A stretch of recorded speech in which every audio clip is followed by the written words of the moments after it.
പുതിയൊരു വീഡിയോയിലേക്ക് എല്ലാവർക്കും സ്വാഗതം. ഇന്ന് ഞാനൊരു വെജിറ്റബിൾ പ്രിൻറ്റിംഗ് ആണ് ചെയ്ത് കാണിക്കുന്നത്. വെജിറ്റബിൾ പ്രിൻറ്റിംഗ് എന്ന് പറഞ്ഞാൽ നമുക്ക് വളരെ ഈസി ആയിട്ട് ഡ്രസ്സിലൊക്കെ പെയിൻറ്റ് ചെയ്യാനുള്ള ഒരു ഐഡിയ ആണ്. അപ്പോൾ അതിന് വേണ്ടിയിട്ട് ഞാൻ ഒരു ക്യാരറ്റും ഒരു ഉരുളക്കിഴങ്ങും എടുത്തിട്ടുണ്ട്. അപ്പോൾ ക്യാരറ്റ് ആദ്യം നമുക്ക് ഇതുപോലെ ഒന്ന് കട്ട് ചെയ്തിട്ട് ഇതിൽ നമുക്ക് ഡിസൈൻ ഉണ്ടാക്കിയെടുക്കാം. ഈ ക്യാരറ്റിൻ്റെ അകത്ത് ഞാനൊരു ഫ്ലവറിൻ്റെ ഡിസൈനാണ് ഉണ്ടാക്കിയെടുക്കുന്നത്. നമുക്ക് വളരെ ഈസി ആയിട്ട് ഇതുപോലെ ഉണ്ടാക്കിയെടുക്കാൻ പറ്റും. വളരെ സിമ്പിൾ ആയിട്ടുള്ളൊരു ഡിസൈനാണ് ഞാൻ ചെയ്ത് കാണിക്കുന്നത്. ബിഗിനേഴ്സിന് പോലും ഈസി ആയിട്ട് ചെയ്യാൻ പറ്റും. പിന്നെ ഇതുപോലെ ഡിസൈനൊക്കെ ഉണ്ടാക്കി കൊടുത്താൽ നമുക്ക് കുട്ടികളെ കൊണ്ടും ചെയ്യിക്കാൻ പറ്റും. അവർക്കും നല്ല ഇൻട്രസ്റ്റിംഗ് ആയിരിക്കും ഈ ടൈപ്പ് പെയിൻറ്റിംഗ് ഒക്കെ.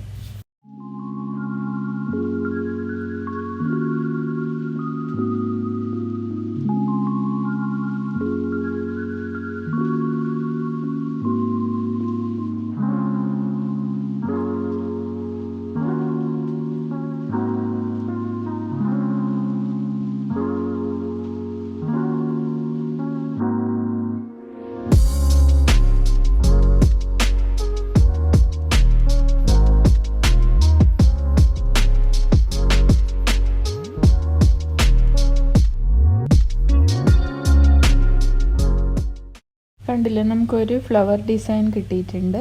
അതുപോലെ നമുക്കിനി ഈ ഉരുളക്കിഴങ്ങിൻ്റെ അകത്തൊരു ലീഫിൻ്റെ ഡിസൈൻ ഉണ്ടാക്കിയെടുക്കാം. അപ്പോൾ ആദ്യം ഞാൻ പെന്ന് വെച്ചിട്ട് ഒരു ലീഫിൻ്റെ ഷേപ്പിൽ വരച്ചിട്ട് പിന്നെ ഇതുപോലെ കട്ട് ചെയ്തെടുക്കുന്നുണ്ട്. നിങ്ങളുടെ അടുത്ത് ഇങ്ങനത്തെ ടൂളില്ലെങ്കിലും പ്രശ്നമൊന്നുമില്ല കേട്ടോ. ഇത് കത്തി കൊണ്ട് തന്നെ നമുക്ക് കട്ട് ചെയ്തെടുക്കാൻ പറ്റും.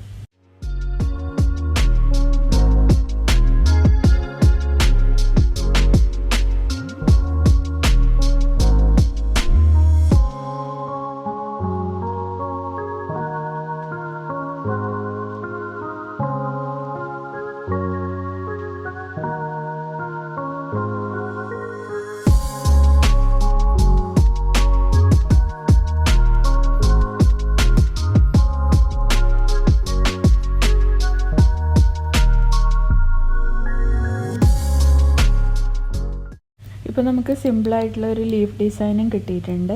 അപ്പോൾ ഞാൻ ഒരു കുഷൻ കവറിലാണ് പെയിൻറ്റ് ചെയ്യാൻ പോകുന്നത്. അതിനുവേണ്ടി ഞാൻ ഫേബർ കാസലിൻ്റെ ഫാബ്രിക് പെയിൻ്റാണ് എടുത്തിട്ടുള്ളത്. ഇതാണ് ഞാൻ എടുത്തിരിക്കുന്ന കുഷൻ കവർ. ഇനി നമുക്കിതിൽ എങ്ങനെയാണ് പെയിൻറ്റ് ചെയ്യുന്നതെന്ന് നോക്കാം. അപ്പോൾ ഞാൻ ഇതുപോലെ ഒരു സ്പോഞ്ചിൻ്റെ അകത്ത് റെഡ് കളറ് ഇതുപോലെ ഒന്ന് ആക്കി കൊടുത്തിട്ട് അത് നന്നായിട്ട് സ്പ്രെഡ് ചെയ്ത് കൊടുക്കുന്നുണ്ട് ആ സ്പോഞ്ചിൻ്റെ അകത്ത്. അതിനുശേഷം നമ്മൾ ഉണ്ടാക്കി വെച്ച ക്യാരറ്റിൽ ഉണ്ടാക്കി വെച്ച ഫ്ലവറിൻ്റെ ഷേപ്പില്ലേ, അതിൽ ഈ പെയിൻറ്റിൽ ഇതുപോലെ ജസ്റ്റ് ഒന്ന് മുക്കിയിട്ട് നമ്മൾ ക്ലോത്തിൻ്റെ മുകളിലേക്ക് പ്രസ് ചെയ്ത് വെച്ച് കൊടുത്താൽ മതി.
ഇപ്പോൾ ഞാനിത് ഈ കുഷൻ കവർ കംപ്ലീറ്റ് ആയിട്ട് ചെയ്തെടുത്തിട്ടുണ്ട്.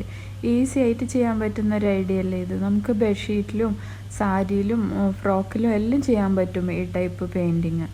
അപ്പോൾ വീഡിയോ ഇഷ്ടമായിട്ടുണ്ടെങ്കിൽ എൻ്റെ ചാനൽ ലൈക്ക് ചെയ്യാനും കമൻറ്റ് ചെയ്യാനും സബ്സ്ക്രൈബ് ചെയ്യാനും മറക്കരുത്.